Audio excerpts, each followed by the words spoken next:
Perpustakaan Digital Budaya Indonesia merupakan perpustakaan terbuka yang bersifat inisiatif dan partisipatif dari semua kalangan masyarakat. Hingga saat ini telah tercatat puluhan ribu data budaya yang dihimpun oleh ribuan kontributor.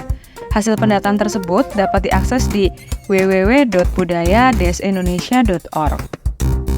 Batakologi, komunitas penggiat data dan kajian budaya tradisi Batak yang terafiliasi dengan Perpustakaan Digital Budaya Indonesia. Batakologi terinspirasi dari hasil riset ilmiah budaya Batak yang dilakukan Bandung V Institute tentang struktur kekerabatan masyarakat Batak dan geometri fraktal pada Gurga Batak.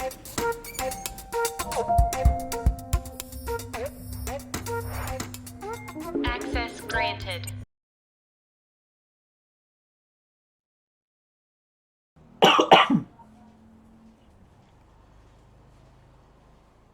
Ya, Horas.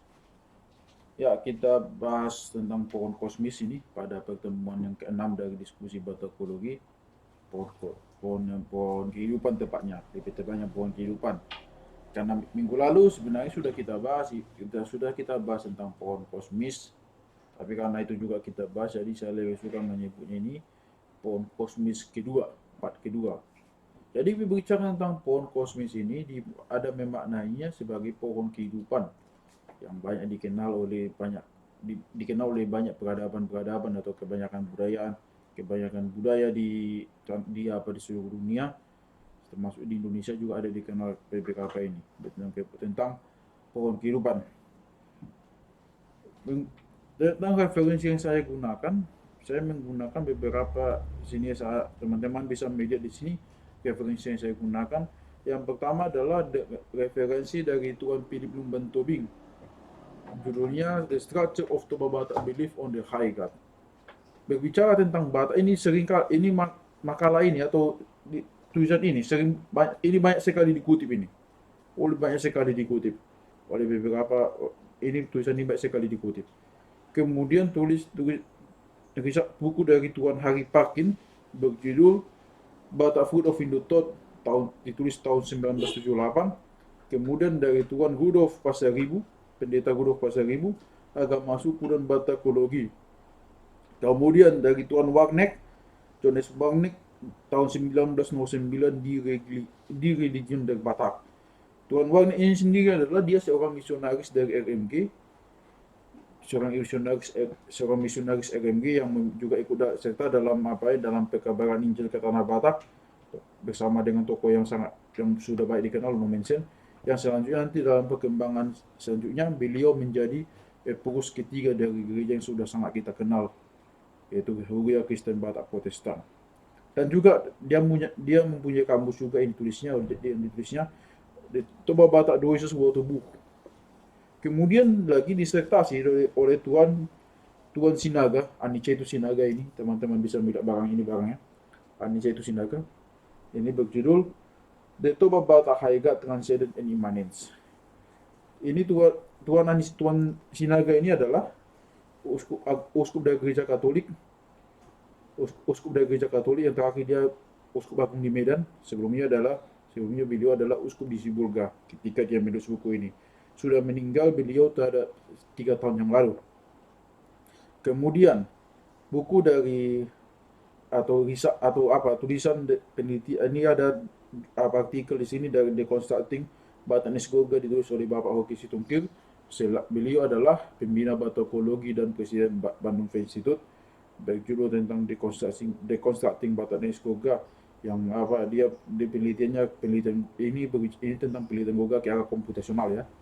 Kemudian lagi Tuan Winkler ditulis tahun 1925 di Toba Batak auf Sumatra in Gesunden und Karentagen ein Beitrag zu Kenntnis des animistischen Heidentums.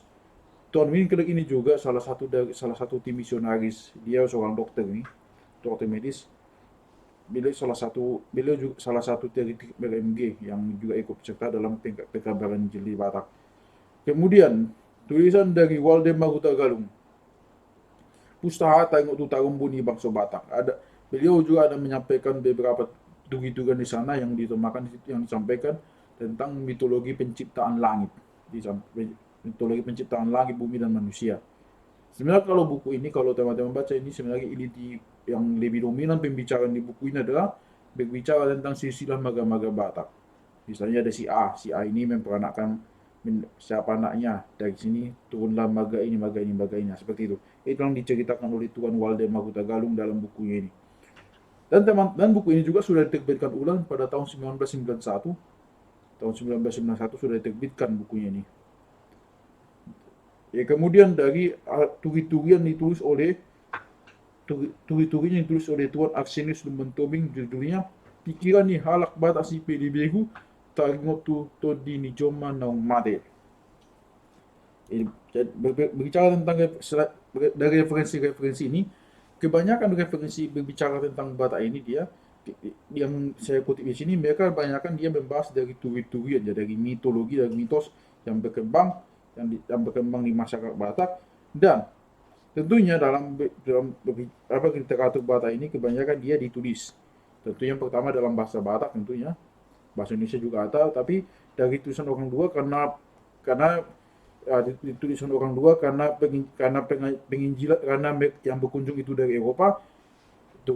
Makanya banyakkan tulisan-tulisan itu banyak berbahasa dia Jerman atau Belanda. Jadi apabila teman-teman paham bahasa ini, sangat sangat baik sekali ya untuk memahami tentang tulisan-tulisan literatur risalah-risalah Batak. Dan kita berbicara tentang tentang Goga ini, tentang Goga dulu. Kenapa saya bicara Goga? Karena inilah salah satu cara orang Batak menumpahkan ekspresinya. Melalui ekspresi, melalui seni, yaitu melalui Goga. Ditumpahkan di sini. Termasuk ya, pohon ini dia punya gambar gitu, ada gambarnya. Gambar Goga ini biasanya merujuk kepada ini motif-motif ornamen dekorasi. Yang di sini kami tampilkan adalah ada Goga yang warna merah-merah ini ya. Ini kami dapat waktu itu kami melakukan ekspedisi ke Taman Mini Indonesia Indah di Jakarta. Jadi di sana di Taman Mini Indonesia Indah itu ada beberapa komplek yang dimiliki oleh masing-masing provinsi. Ada Bali, ada Sumatera Utara, ada Papua dan lain-lain. Ada beberapa komplek yang dimiliki oleh 30 provinsi Indonesia. Dan ini adalah saya masuk ke komplek punya Sumatera Utara, dan di sana ada ditunjukkan beberapa rumah adat. Contohnya di sana ada rumah adat Batak, ada rumah adat yang Toba, ada Karo, ada juga Pak, dan ada beberapa. Dan ini kami foto, dan di sini kami foto ada tampilkan Goga yang ada di sana. Kalau teman-teman yang tinggal di daerah sekitar Danau Toba tentu familiar dengan ini. Karena apa? Banyak sekali gedung-gedung yang dihiasi yang dihiasi oleh Goga ini. Apalagi kalau saya masih ingat waktu saya ini pernah sempat di Bali. Contoh ini ada sangat familiar gedung-gedung ini. Contohnya gedung Onan ya, Onan Pasak ya. Pasak Bali ada bentuk Goga ini. Terus lagi kantor bupatinya juga ada sana gambar-gambar Goga di sana.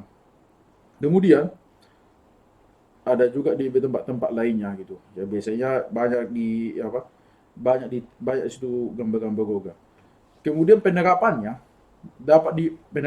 diukir atau digambar. Ada yang diukir, ada yang digambar. Ada yang bilang namanya Goga ukir atau yang didais ya. Kebanyakan penggunaan Goga ini biasanya digunakan nggak lain dari 3 warna ini. Itu apa? Warna hitam, putih, dan merah. Ini makna yang dikandung oleh warna-warna tersebut adalah hitam itu maksudnya menyatakan misteri dari sang dewata, yaitu dikatakan dia Hahomion. Hahomion itu maksudnya itu kalau Hahomion itu maksudnya misteri atau kerahasiaan ya, rahasia yang punya misteri, yang punya kerahasiaan itu hanya sang dewata. Tak ada yang tahu. Kemudian putih melambangkan kesucian atau kebenaran atau Haromonaron. Warna putih ini adalah warna yang sangat mudah dia kotor. Demikian juga menjaga kesucian itu juga sangat sulit. Sangat sulit menjaga kesucian itu terbilang sulit. Terluda sedikit langsung nampak dia. Kalau dia putih ya, itu warna putih. Maka dipahami putih itu adalah warna kesucian. Dan merah adalah melambangkan kekuatan atau Hagogon. Di turi-turi, salah satu turi-turian yang dibuat oleh Tuan versi lain mengenai pemahaman ini ada juga merujuk kepada warna kuda. Jadi di Batanatulu waktu cerita penciptaan bumi, nanti bisa teman-teman lihat di di tulisannya Waldemar Galung. Tadi yang saya tunjukkan bukunya itu di Batanatulu itu ada namanya Batara Guru, Soripada dan Mangala Bulan. Mereka masing-masing mempunyai kuda. Batara Guru kuda yang warna hitam, Sori yang Batara Guru warna hitam, terus lagi ada yang punya warna putih, ada yang punya warna merah. Itu dia ada merujuk ke sana mengenai kudanya di Bata itu. Contoh motif Goga adapun contoh motif Goga bisa kita lihat pada slide selanjutnya ini. Ada yang di sini jelas teman-teman lihat ya, ada bentuk-bentuk di sini. Yang pertama ada namanya bentuk boras pati. Bentuk boras pati ini biasanya digambarkan dengan cicak atau iliknya atau gadal ya, digambarkan dengan cicak atau gadal. Dan ada juga yang kedua namanya ulu paung, ada gambar singa, ada desa Nawalu. Masih ada yang lainnya, masih ada namanya Silintong, ada namanya Simeoleol, dan ada juga kalau pernah juga teman dia ini Goga Bogaspati ini dia. Goga Bogaspati ini sering dia berdampingan dengan gambar ini, gambar payudara. Sering dia berdampingan ke situ. Ada yang dimaknai sebagai lambang kesuburan, ada yang dimaknai seperti itu ya, lambang dari kesuburan. Mengenai Goga ini, tentunya Goga juga itu tadi seperti saya katakan, ini ekspresi seni. Jadi ada orang kalau diminta dia menggoga, dia tentunya dia sudah membuat suatu narasi tertentu. Karena ini makna-makna ini, karena dia ada makna-makna tertentu yang terkandung di Goga ini. Dan inilah Goga yang pernah dikumpulkan, yang didapat melalui ekspedisi yang dilakukan pada tahun 2012. Ada Goga yang foto yang kami kumpulkan di sana. Yang selanjutnya diteliti masalah tentang tentang geometri faktal dari Goga ini yang diteliti secara komputasional. Jadi artinya ada penelitian di sana yang melalui paper yang berjudul The Constructing Batak Discoga Computationally yang tulis oleh Bapak Hoki Situngkir selaku Presiden Bandung Face Institute. Nanti teman-teman bisa membaca di sana nanti bagaimana Goga itu jadi secara matematika. Orang Batak juga punya cara matematika yang khas itu. Pemahaman geometrinya sangat bagus, yang cukup menarik sekali. Jadi digambarkan itu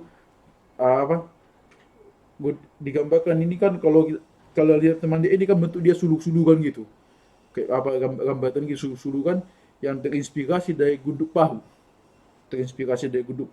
Yang dia semakin ke dalam mengisi ke dalam itu yang membentuk satu gambar seperti yang teman-teman lihat di gambar-gambar kita yang kita sajikan di sini. Ada Gua Silintong, ada Simeoleol dan sebagainya. Dan dari sini juga lah, dari suluk-sulukan ini ada satu gambar yang yang sedang kita bicarakan pada pembahasan ini, yaitu namanya Hariara Sundung di Langit. Hariara Sundung di Langit. Hariara Sundung di Langit ini digambarkan seperti dapat teman lihat deskripsinya pada buku Tobing, bukunya Philip Newman Tobing halaman 115 sampai 118.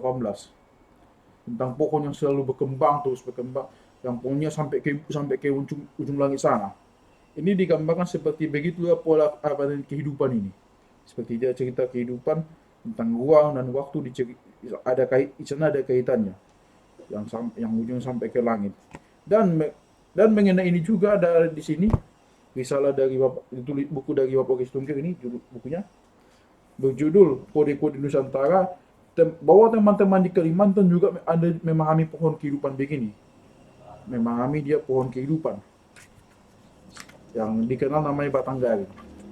Di gambarnya Batanggari ya dipahami juga sebagai pohon kehidupan. Dan kebanyakan itu dan banyak lagi memahami pohon kosmis Seperti beringin Indonesia ya kebanyakan itu beringin dipahami sebagai pohon kosmis yang ada hubungannya dengan kehidupan. Ya, di kebanyakan budaya Indonesia, pohon bentuk paling umum dari pohon kosmis itu adalah pohon beringin atau waringin.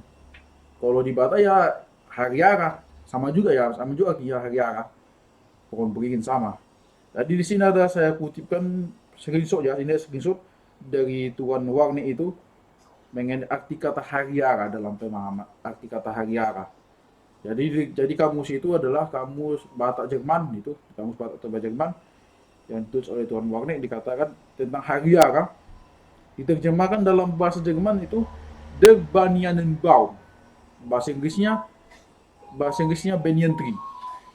Banyan tree, pohon apa namanya? Pohon beringin. Varian kata yang lain ada namanya Goji hariara, diartikan sebagai die beste Sorte Gummi. Terus lagi hariara Goji de Gummibaum, artinya pohon karet lah ini artinya pohon karet. Kemudian ada lagi varian kata yang lain, hariara Masudung, di Milchstraße. Artinya Milchstraße, di Milchstraße artinya Milky Way. Kemudian lagi hariara Sundung di langit idem, ein Orakelseichen auf der Stin. Surat Debata. Artinya ini Orakelseichen auf der Stin, tanda ramalan yang ada di dahi. Tanda ramalan yang ada di dahi. Atau surat Debata. Arti kata hariara ini. Dan mengenai kata juga hariara ini, ya ini biasanya digambarkan seperti yang dikatakan, pohon yang panjang, pohon yang sangat tinggi. Termasuk juga saya mencoba cari ini bagaimana, saya bilang ini kalau pohon karet itu dia, panjangnya malah bisa sampai 15 meter. Ya tinggi, pohonnya ini tinggi, bisa sampai 15 meter tinggi ya pohon karet. Apa di Gummibaum ya. Bisa sampai 15 meter tingginya. Ya, selanjutnya tentang hariara Sundung di langit yang kita bicarakan ini. Nah, ini.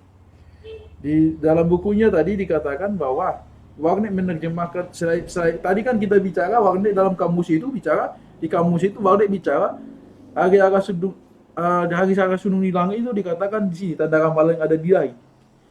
Di buku yang lain ini saya kutipkan dikatakan di sini dari tulisan Warnik ini mengatakan bahwa hariara Sundung di langit itu diterjemahkan dalam bahasa Jermannya dikatakan Der sich zum Himmel hinein. Ujungnya atau hariara ujungnya mentok di langit. Ini saya coba untuk mengertinya itu saya terjemahkan dia ke bahasa Inggris ini karena saya tidak paham bahasa Jerman. Ini jadi saya terjemahkan ada bicara ini berbicara tentang apa? Cerita tentang pohon itu. Jadi diceritakan oleh Warna ini dikatakan bahwa hariara itu ditanam di Angkola Julu. Ditanam di Angkola Julu. Tapi kalau Tobing mengatakan pohon itu ditanam di pusat mata angin. Nanti coba dia ada tulisannya itu dari turi-turian yang diperolehnya dikatakan bahwa dan sore malam Matabun diminta Debata untuk menanam, disuruh Debata untuk menanam hariara Sundung di langit ini. Nah, ketika hariara itu dibawa ke timur, hariara itu bicara, jangan tanam aku di timur. Dan selanjutnya akhirnya ditanamlah pohon itu di pusat mata angin. Nah itu. Pohon itu akhirnya ditanam di pusat mata angin. Mana pohon hariara itu. Kemudian hariara jambu bagus. Ini kemarin minggu lalu sudah kita bicarakan tentang akar katanya, asal-usul katanya. Hariara jambu bagus. Hariara jambu bagus, jadi merujuk itu dari penelitian Tuan Bartlett itu seorang ahli botani ya. Ahli botani. Mencoba hariara ini bagaimana akar katanya. Dia menemukan kata hari dan hara. Merujuk kepada pohon Dewa Wisnu Siwa. Jambu itu adalah kayu dalam bahasa Melayu itu jambu itu jenis kayu, jenis pohon kayu. Dan kalau kita kenal sekarang ya dalam pengertian bahasa Indonesia atau bahasa Melayu modern dikatakan jambu itu nama buah. Itu teman-teman pasti tahu buah jambu dan suka memakannya. Kemudian kata bagus. Itu kota perdagangan sangat terkenal pada waktu itu.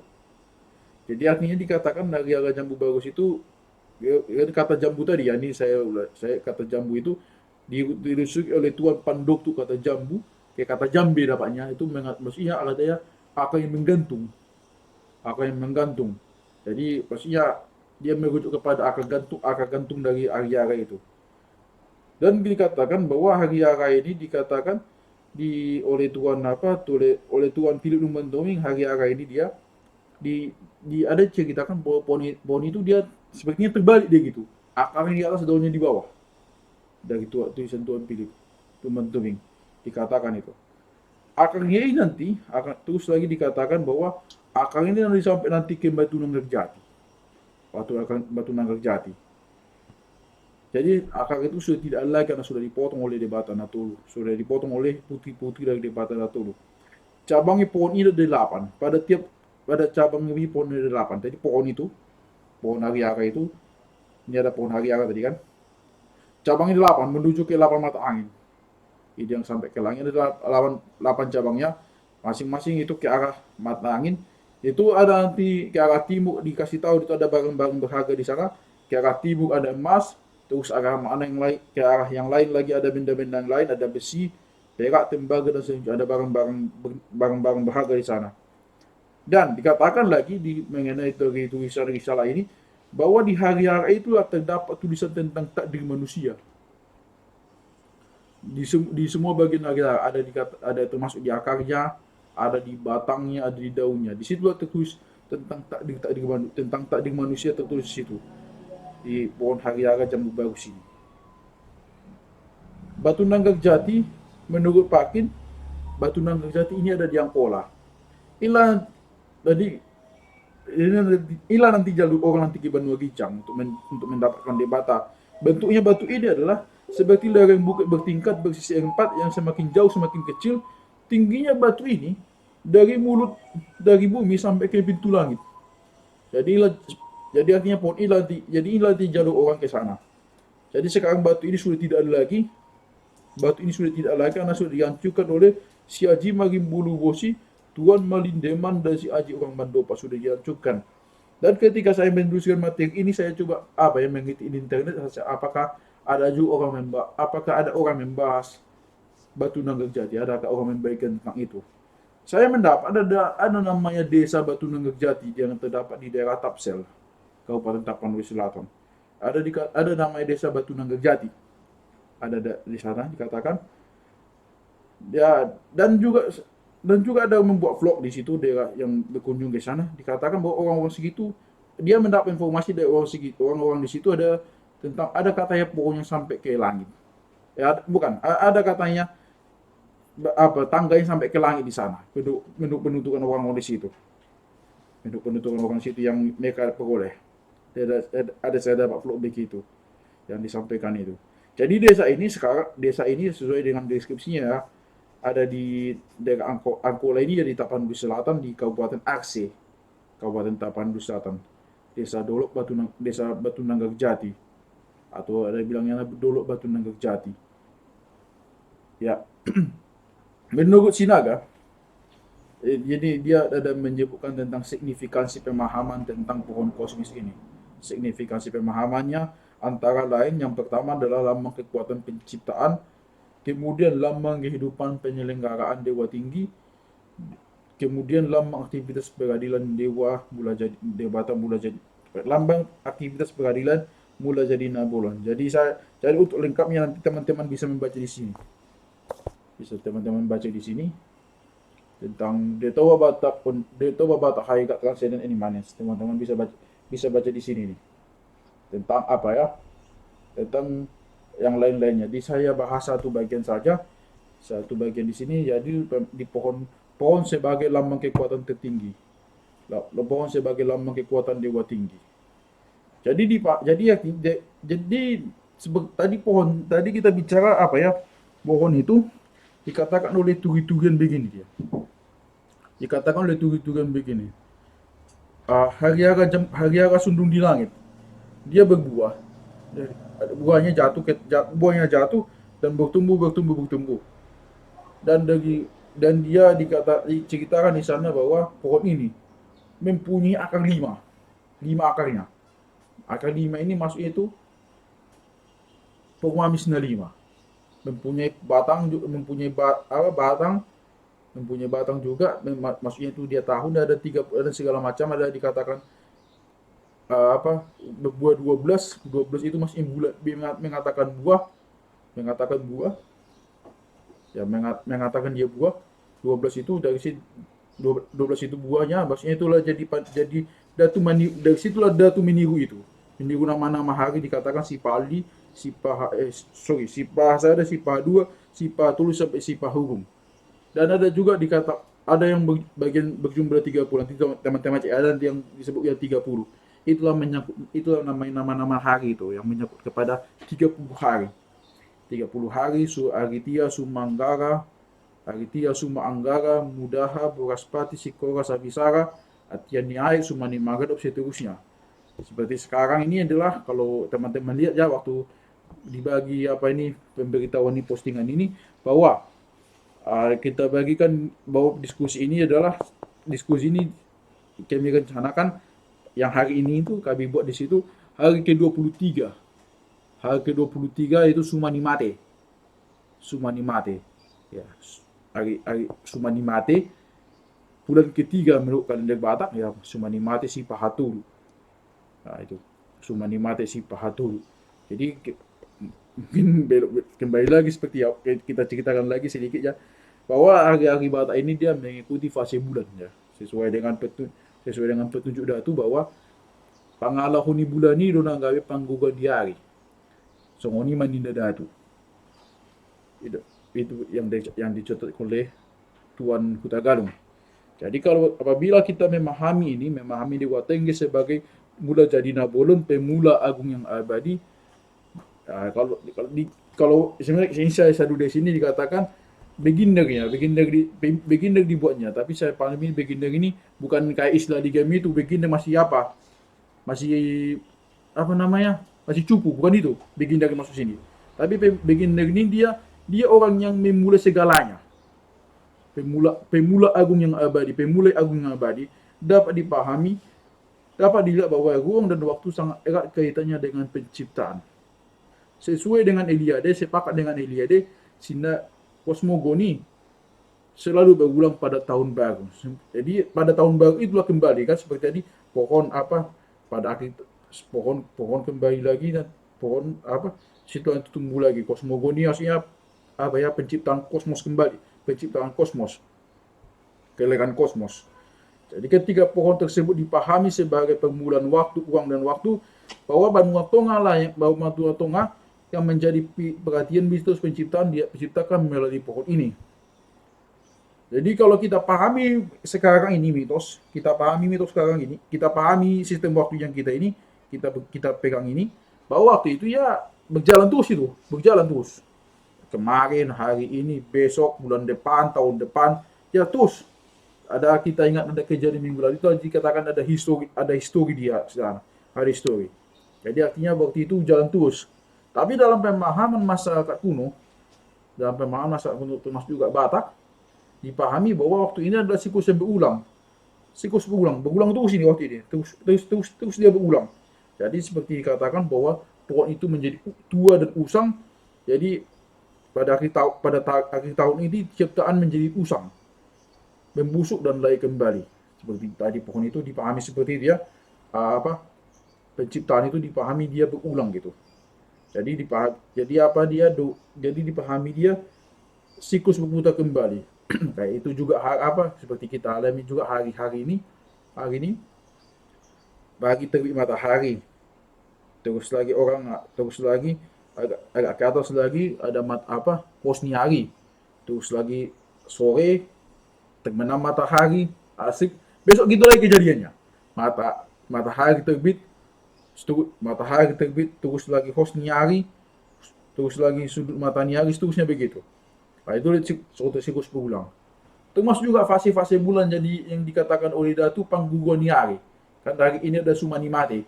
Bulan depan pun masih ada juga lagi hari Sumani Mate. Ada juga itu. Jadi siklus berulang itu yang dipahami. Jadi inilah siklus berulang itu. Jadi pada akhir tahun ini jadi habislah waktu itu dikatakan bahwa ada waktu ini habis kembali, pada akhir tahun dah dia mulai kembali. Dia lahir kembali. Seperti kalau dikatakan oleh Tuan Winkler tentang orang mulai menanam padi, ada dikatakan istilah Moktua Moma dikatakan. Jadi ada mereka sebelum memulai itu membuat acara Moktua Moma. Itu sudah itu acara itu dipilihkan hari yang baik gitu. Untuk Moktua Moma ini dipilih hari yang baik. Jadi ya memahami sebagai siklus yang berulang ini. Selanjutnya cerita tentang takdir. Jadi takdir atau fate ya, fate. Takdir dalam bahasa Batu ada 3 kata yang masuk itu. Yang pertama namanya dikatakan sibaran atau sibaran atau suat-suat yang artinya sama, ukuran. Dan ada kata bagian. Bagian di sini sama juga dengan bahasa Indonesia artinya bagian. Sama juga dalam bahasa Indonesia ketika dikatakan dia bagian. Jadi mengenai takdir ini sebenarnya udah tercatat ini. Udah tercatat di itu dikatakan tadi kita bicara tadi sudah tercatat di pohon kosmis itu, di pohon Ariara. Menurut Tagalog bahwa di langit tingkat ke-6 Debata telah menanam suak-suak manusia di situ. Suak-suak manusia sudah ada di sana. Manusia akan layak di bumi. Sejalan dengan Sinaga, sejalan dengan Sinaga bahwa Tobing juga mengatakan bahwa Debata lah yang mempunyai jiwa seluruh manusia, baik yang hidup maupun yang mati maupun yang juga yang akan lahir. Debata dia mempunyai itu. Jadi Debata yang mempunyai itu. Jadi dalam pemikiran ini dengan demikian bahwa artinya sebelum manusia itu lahir ke bumi, jiwanya sudah memilih takdirnya. Jiwa yang akan lahir ini sudah memilih takdirnya sebelum dia lahir, di eksistensinya. Tapi pendapat ini cukup ada diskusi di sana, ada pembahasan dari cerita yang disampaikan oleh Arsenius Lumban Tobing. Bercerita tentang Aji Sambola. Aji Sambola ini diceritakan adalah orang cacat badannya. Jadi dia minta kepada Debata dia untuk dilahirkan kembali. Permintaan itu dikabulkan. Dilahirkan kembali, tapi permintaannya dikabulkan. Jadi dikabulkannya ini dikatakan lahir kembali sama dia, habis itu dilahirkan kembali ditanggoi dia terus lagi lahir kembali. Jadi artinya dalam pemahaman ini, dalam kisah ini, bahwa teks ini mengindikasikan takdir yang dapat diubah. Jika seseorang tetap berdoa dan memohon belas kasihan Tuhan, dan jika manusia dengan tulus mengakui kehadiran Tuhan dalam tindakannya, takdir itu bisa diubah. Jadi berdasarkan kisah Aji Sambola ini juga bahwa dikatakan kisah Aji Sambola ini kelihatan jelas bahwa dalam gagasan Batak mengenai takdir itu mutasi itu memungkinkan adanya mutasi. Jadi memungkinkan adanya mutasi bahwa dikatakan Aji Sambola ini dari keadaan cacat gitu ya. Tadi kan katanya cacat lahir kembali. Ya, mungkin kalau saya ini dugaan saya, tapi saya nggak berani mendapat lebih jauh lagi bahwa orang Batak mungkin memahami reinkarnasi lahir kembali. Ya saya ini masih duga saya ya. Untuk lebih jauh saya nggak berani menduga itu. Nggak berani berpendapat lebih jauh, tapi ini masih sekedar dugaan saja mengenai tugi-tugian tentang hal ini. Jadi kalau di kita takdir ini yang dipahami udah gini aja, kita lihatkan seperti ini, nggak bisa lagi diubah. Tapi konsep ini asing bagi orang Batak. Jadi di sini dikatakan ada kutipan dari Christensen mengatakan bahwa takdir itu adalah partisipasi aktif dalam dewa kehidupan dalam kehidupan universal dan kosmis. Jadi artinya manusia ada partisipasi juga dalam kosmis ini juga partisipasi. Jadi ketika dewa tinggi dipahami sebagai yang kekal dan tak berubah, kehidupan kosmis itu tunduk pada siklus musim dan tahun, kesempatan, kehidupan, kematian dan kebangkitan. Siklus kehidupan itu ya. Kita bicara tadi siklus kehidupan. Tadi disebut juga siklus waktu ada tadi, ini siklus musim dan tahun, kesempatan, kehidupan, kematian dan kebangkitan. Jadi begitulah dipahami tentang dewa tinggi ini. Dipahami seperti itu. Ya. Jadi artinya selama perjalanan hidup ini ada saja hal-hal yang terjadi seperti kesombongan, ada dosa, perubahan, kematian. Itulah akhirnya itu menyadarkan manusia bahwa dia diciptakan dan pada akhirnya tunduk pada kedaulatan kekuasaan Sang Pencipta mengenai mengenai hal yang terjadi tadi. Sang Pencipta mengambil manusia ke dalam Sang Pencipta mengambil manusia ke dalam partisipasi dalam kehidupan dan keberadaannya. Inilah disebut dengan kata bagian. Kata bagian jadi seperti pemahaman seperti ini, dan kemudian partisipasi yang berhingga dan terbatas, kemudian yang disebut sebagai sibaran atau surat-surat, artinya ukuran. Ya sudah ada itu ya, sibaran dan surat-surat itu ini yang dikatakan sebagai partisipasi yang berhingga dan terbatas. Jadi pada akhirnya hal ini dipahami sebagai partisipasi manusia yang ditentukan secara transendental dalam wujud dan kehidupan Tuhan. Inilah yang dicatat dalam pohon kehidupan, ikut serta dalam partisipasi yang dipahami sebagai ketergantungan total pada kekuasaan Tuhan. Jadi sekian, terima kasih.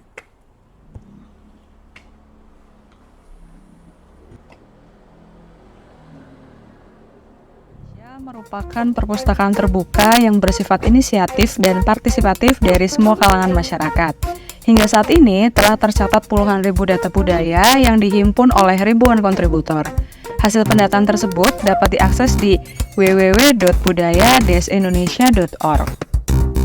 Batakologi, komunitas penggiat data dan kajian budaya tradisi Batak yang terafiliasi dengan Perpustakaan Digital Budaya Indonesia. Batakologi terinspirasi dari hasil riset ilmiah budaya Batak yang dilakukan Bandung V Institute tentang struktur kekerabatan masyarakat Batak dan geometri fraktal pada Gurka Batak.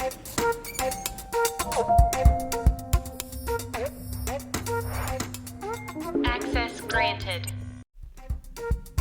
Perpustakaan Digital Budaya Indonesia merupakan perpustakaan terbuka yang bersifat inisiatif dan partisipatif dari semua kalangan masyarakat. Hingga saat ini telah tercatat puluhan ribu data budaya yang dihimpun oleh ribuan kontributor. Hasil pendataan tersebut dapat diakses di www.budaya-indonesia.org. Batakologi, komunitas penggiat data dan kajian budaya tradisi Batak yang terafiliasi dengan Perpustakaan Digital Budaya Indonesia. Batakologi terinspirasi dari hasil riset ilmiah budaya Batak yang dilakukan Bandung V Institute tentang struktur kekerabatan masyarakat Batak dan geometri fraktal pada Gurka Batak.